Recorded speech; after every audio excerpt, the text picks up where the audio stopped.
একটা 18-20 বছরের যুবক এত সকাল তো নষ্ট হয়ে যাওয়ার কথা না। এখন তো তাগড়ার সময়, এই সময়টাও তার এক ওয়াক্ত নামাজ পড়তে মন চায় না। এ ভবিষ্যতে করবেটা কি? যে ছেলেগুলো আজকে বড় হইতেছে এক ওয়াক্ত নামাজ না পড়ে, এদের সন্তান মসজিদকেও তো স্বীকার করবে না। কথা বলেন না কেন? এদের সন্তান তো কোরআনকেও স্বীকার করবে। কোরআন আবার কি? আপনারা জানেন, এই যে রাসূলুল্লাহ সাল্লাল্লাহু আলাইহি সাল্লাম যেই কওম কুরাইশের কাছে ইসলামের দাওয়াত দিছে, তারা আল্লাহর নবীকে বলতো মুহাম্মদের কিতা কও, কবর কিতা, আখিরাত কি, কবর থেকে আবার কেমনে উঠাইবো?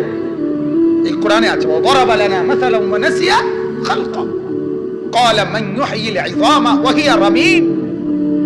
মক্কার কুরাইশের এক কাফের বলতে নবীকে, মুহাম্মদ যে হাড্ডি গুঁড়া হইয়া পাউডার হয়ে গেছে, মাটির সাথে মিশে গেছে, এটারে তোমার খোদাই কেমনে উড়াইব? তার মানে এরা আখিরাত চিনতেছে না। কথাটা আমার বুঝছেন? এরা পরকাল চিনতেছে না, এরা কবর বুঝতেছে না। অথচ এই কথাটা যারা বলতেছে, আমার কথাটা বুঝছেন তো? একজন হইলে একজনই বুঝেন। এই কথাটা যারা বলতেছে, যে কি বলতেছো মুহাম্মদ, কবর কিতা, হাসর কি, পরকাল কি, আখিরাত কি, আল্লাহর কসম এরা এই যে এরা বলছে, এরা কিন্তু ইব্রাহিম এবং ইসমাইল দুইজন নবীর বংশধর। এদের পূর্বপুরুষ নবী,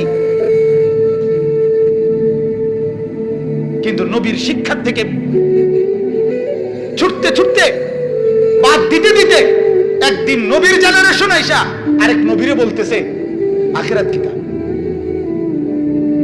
কথা বুঝছেন?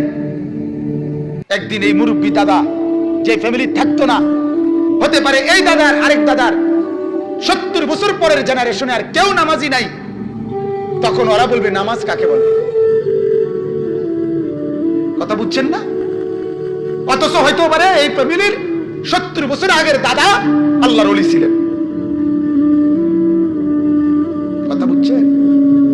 হিন্দুস্তানের, ভারতের, আমরা হযরতের বয়ানের মধ্যেও এই কথা শুনছি। আওলাদ রাসূল সৈয়দ আরশাদ মাদানী দামাত বারাকাতুহু, উনি বলছেন চায়নার এক অঞ্চলে উনি সফরে গেছিলেন।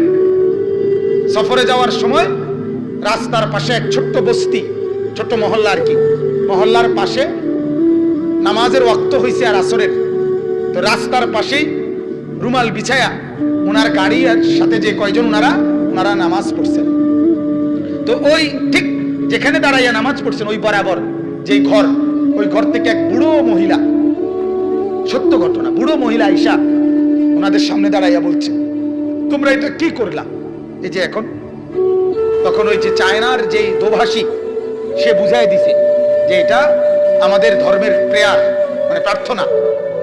আমরা মুসলমান, আমাদের সৃষ্টিকর্তার উপাসনা এভাবে করতে হয়। কথা বুঝছেন? এটা আমরা করছি। এখন ওই মহিলা, এই বৃদ্ধা মহিলা, 90 বছরের বুড়ো মহিলা চোখের পানি ছেড়ে কাঁদা দিছে।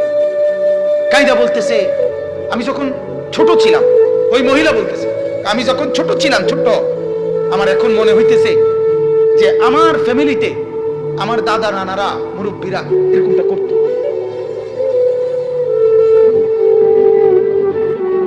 এরকমটা করত। আচ্ছা, তোমাদের এটা দেখে আমার ওই স্মৃতি মনে হয়েছে। কথা বুঝছে? অর্থাৎ আজ থেকে 70 বছর আগের পূর্বপুরুষ মুসলমান ছিল, 70 বছর পরে ঈমান ইসলাম হারাইয়া নিজেদের পরিচয় আর জানে। আমার অনুরোধ বাজান, আমার অনুরোধ, আপনারা আপনাদের ফ্যামিলি এভাবে ছেড়ে যাইয়েন না।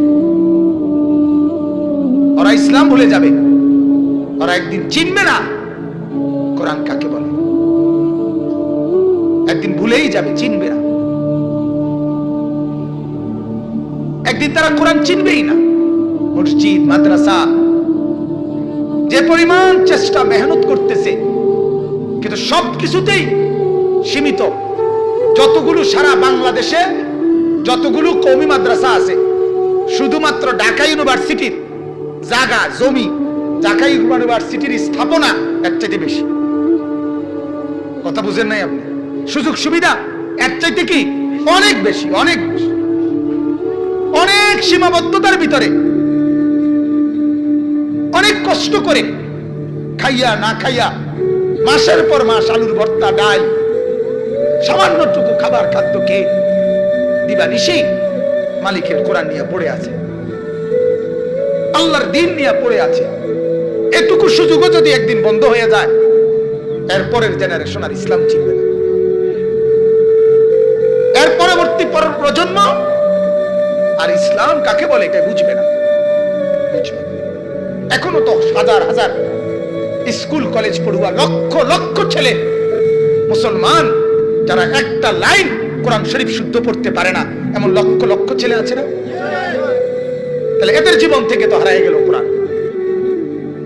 এরা তো আর জীবনে কোনোদিন আল্লাহর কোরআন শুদ্ধ পড়তে পারলো না, আর না পড়ার কোনো আফসোসও শিখলো না, না পড়ার কোনো বেদনাও নাই, না পারার কোনো অনুশোচনাও নাই, না পারার কারণে কোনো বিব্রত লজ্জিত এটাও তো নাই, এটা তো কোনো পরোয়াও করে না।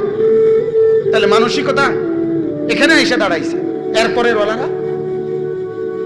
ওলারা তো স্বীকৃতি দিবে না কোরআন কি জিনিস, কোরআন কি জিনিস। কথা বুঝছেন না? ওই যে আপনার কয়দিন এক বক্তা ছিল ক্রিকেট খেলোয়াড়, এরপর হয়ে গেছে এখন বড় বক্তা। উনি আপনার কোরআনুল কারীমকে হাতে ধরে বলছে এটা একটা বই, জাতিকে পরিচয় করাচ্ছে এটা একটা বই। কথা বুঝছেন? ইত্তাখাযান নাস রুউসান জুহালান। আল্লাহর নবী বলছে আখিরি জামানায় মানুষ মূর্খ নাদান, ওদেরকে নিজেদের নেতা বানাবে। নাউযুবিল্লাহ। আল্লাহ আমাদেরকে মাফ করে দেন।